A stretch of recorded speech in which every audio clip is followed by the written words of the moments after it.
Hello good morning to everyone.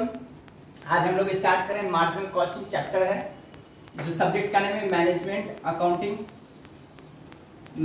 Accounting होगा। ये semester 2 वाले के लिए एमकॉम सेमेस्टर 2 है और खासतौर पे उनके लिए ज़्यादा इम्पोर्टेंट है जो आज का क्लास अटेंड नहीं किए, क्योंकि आज से डिपार्टमेंट स्टार्ट हुई है। बट फर्स्ट डे था, इसलिए बहुत सारे ऐसे भी स्टूडेंट होंगे वो नहीं आ पाए होंगे। तो आप लोगों के लिए मैं एक वीडियो बना के अपलोड कर दे रहा हूँ क्लास लेकर के। तो देखिए, सबसे पहले मार्जिनल कॉस्टिंग में क्या है, PV ratio, break even sales और ब्रेक इवन एनालिसिस हम लोग स्टडीज करेंगे इस चैप्टर में। तो सबसे पहले हम लोग टेक्निकल टर्म पे आएंगे। मार्जिनल कॉस्ट, एमसी बोले तो मार्जिनल कॉस्ट का फॉर्मूला होता है total cost N minus total cost N minus 1। ठीक है, आई होप कि आप लोग यहाँ तक समझ गए होंगे। अब सुना, देखिए मार्जिनल कॉस्ट का मतलब क्या होता है। कहने का मतलब जब कोई हम एक एडिशनल यूनिट का प्रोडक्शन करते हैं तो टोटल कॉस्ट पे जो इफेक्ट पड़ता है, ठीक ना, उसे हम लोग बोलते हैं मार्जिनल कॉस्ट, मतलब सीमांत लागत। इसको हम लोग क्या बोलेंगे, सीमांत लागत। ठीक है, सीमांत लागत मतलब इसी को आता है अंतिम लागत। मतलब ये कि जब कोई अतिरिक्त इकाइयों का उत्पादन करेंगे तो उससे जो कुल लागत पे जो प्रभाव पड़ती है उसे हम लोग क्या बोलते हैं, मार्जिनल कॉस्ट अर्थात सीमांत लागत। ठीक है, आई होप कि आप लोग समझ गए होंगे यहाँ तक।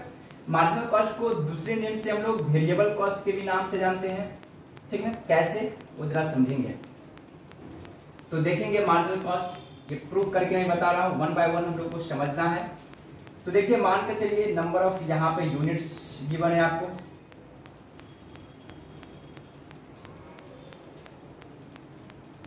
ठीक है, यहाँ पे आपको मान के चलिए 0 यूनिट है, 1 है, 2 है, 3, ये हुआ।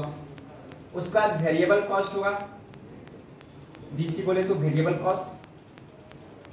0 पे 0, मान के चलिए 1 पे 50, 2 पे 100 होगा, 3 पे हम लोग को होगा, या मैं पहले फिक्स कॉस्ट को लिखता हूँ, FC फिक्स कॉस्ट।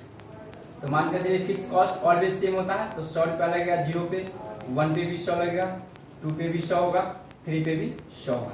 यहाँ तक समझ गए।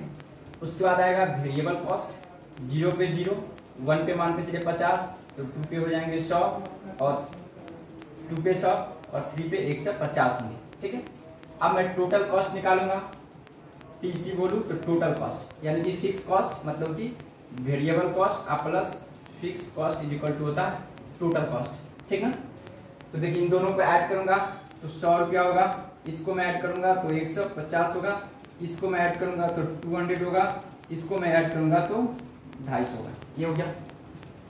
उसके बाद देखेंगे ये निकालना मार्जिनल कॉस्ट मतलब MC। ठीक है, MC क्या बताए, इसमें से मैं इसको लिस्ट करूंगा।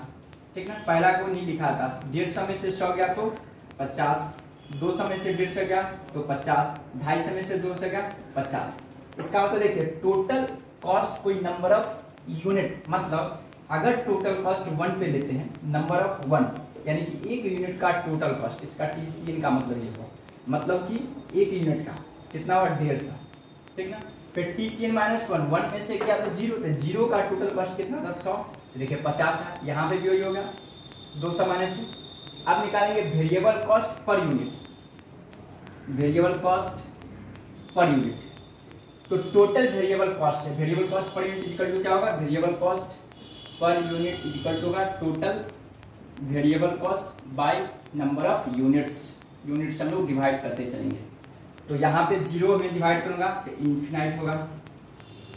ठीक ना, और 1 में 50 से तो 50, 100 में करूंगा तो यहाँ पे कितना होगा 50 होगा, 150 में करूंगा 50 भी होगा। तो देखिए मार्जिनल कॉस्ट इक्वल टू क्या हुआ, वेरिएबल कॉस्ट पर यूनिट हुआ। इसका मतलब कह सकते हैं हम लोग कि मार्जिनल कॉस्टिंग और वेरिएबल कॉस्ट दोनों सेम है। आई होप कि आप लोग यहाँ तक समझ गए होंगे, किसी प्रकार का दिक्कतें नहीं होनी चाहिए। ठीक है,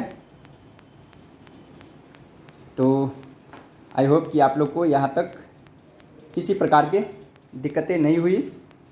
अब हम आगे नेक्स्ट में बढ़ते हैं। यहाँ तक आप लोग समझ गए, एकदम 1 बाय 1 समझेंगे। साथ साथ देखिए मार्जिनल कॉस्टिंग का डेफिनेशन मैंने क्या बताया था कि जब हम लोग एक एडिशनल यूनिट का प्रोडक्शन करेंगे तो टोटल लागत पे जो प्रभाव पड़ेगा उसे ही मार्जिनल कॉस्ट बोलते हैं। जैसे देखिए एक 0 यूनिट बनाया तो खर्च लगा 100 रुपीज टोटल कॉस्ट। अगर एक एडिशनल मतलब 0 से 1 यूनिट बनाया, एक एक्स्ट्रा बनाया तो 150 रुपया मेरा कॉस्ट पड़ा, इसका मतलब 50 रुपया ज्यादा और वही हुआ मार्जिनल कॉस्ट। फिर देखिए अगर एक एडिशनल 1 से हम 2 पे जाते हैं, एक एक्स्ट्रा बनाने में कितना लगा 150 के जगह 200, इसका मतलब कितना प्रभाव पड़ा 50 रुपया के, तो मार्जिनल कॉस्टिंग। इसका मतलब समझ गए होंगे मार्जिनल कॉस्टिंग का मतलब क्या हुआ कि जब हम कोई अतिरिक्त इकाइयों का उत्पादन करते हैं तो कुल लागत में जो परिवर्तन होती है या जो कुल लागत में जो प्रभाव पड़ती है उसे हम लोग क्या बोलते हैं मार्जिनल कॉस्ट बोलेंगे, ठीक है। और मार्जिनल कॉस्ट को हम लोग वेरिएबल कॉस्ट भी बोलते हैं। क्यों? क्योंकि वेरिएबल कॉस्ट की वजह से ही मार्जिनल कॉस्ट होती है। जैसे देखिए अगर वेरिएबल कॉस्ट नहीं होता तो टोटल कॉस्ट मेरा चेंज होता है, तो फिक्स कॉस्ट तो सेम होता है। तो देखिए 100 में से 100 गया तो 0, फिर 100 में से 100 गया तो 0। बट यहाँ पर जो पॉजिटिव में 50 आ रहा है किसके वजह से? वेरिएबल कॉस्ट की वजह से। देखिए यहाँ 50 ऐड हो गया, यहाँ 100 ऐड हो गया, इसके वजह से हो रहा, मतलब वेरिएबल कॉस्ट पर यूनिट जो होगा उतना ही हम लोग को मार्जिनल कॉस्ट भी होगा। आई होप कि आप लोग यहाँ तक समझ चुके हैं। दूसरी बात ये समझेंगे कि variable cost, total variable cost क्या करता है, वेरी करता है विथ सेल्स। सेल्स के रिस्पेक्ट में मेरा वेरिएबल कॉस्ट या प्रोडक्शन के रिस्पेक्ट में मेरा वेरिएबल कॉस्ट चेंजेस होती है। चाहे वो प्रोडक्शन बढ़ेगा तो वेरिएबल कॉस्ट बढ़ेगी, प्रोडक्शन घटेगी तो वेरिएबल कॉस्ट भी घटेगी। But fixed cost remain, fixed cost will be remain constant. मतलब फिक्स्ड कॉस्ट जो होता है ये कांस्टेंट होता है, फिक्स होता है, मतलब पैरामीटर है। मतलब देखिए 100 100 100, ठीक है। जैसे आप एक चीज का प्रोडक्शन करेंगे तो भी रेंट उतना ही देना पड़ेगा, बिल्डिंग का 2 यूनिट बनाएंगे तो भी रेंट उतना ही देना पड़ेगा, इसका मतलब ये फिक्स कॉस्ट है। आई होप कि आप लोग समझ गए होंगे। दूसरी बात ये समझेंगे fix cost per unit will be change. मतलब fix cost unit per unit जो होगा चेंज होगा। क्यों?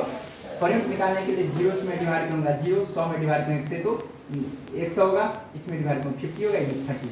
और वेरिएबल कॉस्ट पर यूनिट क्या होगा, सेम होगा। टोटल वेरिएबल कॉस्ट चेंज होगी बट पर यूनिट सेम होगा। क्यों?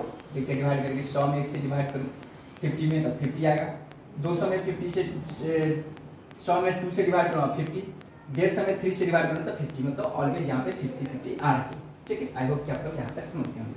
अब चलते हैं थोड़ा प्रॉफिट स्टेटमेंट की बात करते हैं, क्योंकि इसमें पीवी रेशियो में प्रॉफिट स्टेटमेंट की रिक्वायरमेंट पड़ती है। तो देखिए यहाँ पे क्या होगा, प्रॉफिट स्टेटमेंट जो बनेगी sales is equal to sales minus हम लोग करेंगे वेरिएबल कॉस्ट, ठीक है। ये जो निकल के आएगा आपको, ये आपको कहलाएगा कंट्रीब्यूशन, ठीक है।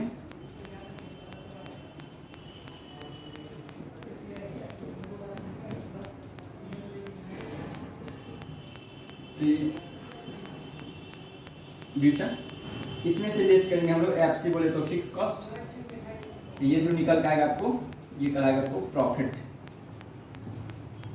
ठीक है। तो पीवी रेशियो का इसी से फॉर्मूला बनेगा, PV ratio is equal to होता है कंट्रीब्यूशन, शॉर्ट में लिखा है इसको बोला जाएगा कंट्रीब्यूशन इनटू 100, फुल में लिख दिया हो कंट्रीब्यूशन इस तरह लिखा था बटे सेल्स। मतलब ये पीवी रेशियो का मतलब profit volume ratio. Profit volume ratio का मतलब क्या हुआ, सो देखिए profit volume ratio shows the percentage with sales। मतलब profit volume ratio of contribution with sales. PV ratio जो होता है ये रेशियो है कंट्रीब्यूशन विथ सेल्स का, मतलब ये सेल्स के साथ ये रेशियो निकलती है, इसलिए इसको ये बोला गया है, मतलब कि प्रॉफिट को रिप्रेजेंट करती है। आई होप कि आप लोग समझ गए। दूसरा फॉर्मूला होगा पीवी रेशियो के और करके चेंज इन प्रॉफिट, ठीक है, by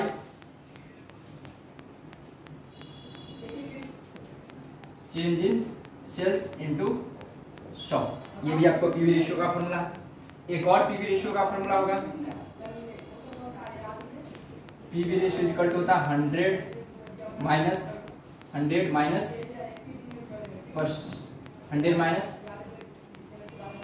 percentage of variable cost. समझ गए? पीवी रेशियो इक्वल टू होता है 100 minus percentage of variable cost. PV ratio contribution into 100 बट्टे सेल्स, चेंज इन प्रॉफिट बट्टे चेंज इन सेल्स गुने 100। PV ratio 100 minus percentage of variable cost. ठीक ना। तो ये हो गया आपको पीवी रेशियो, समझ गए।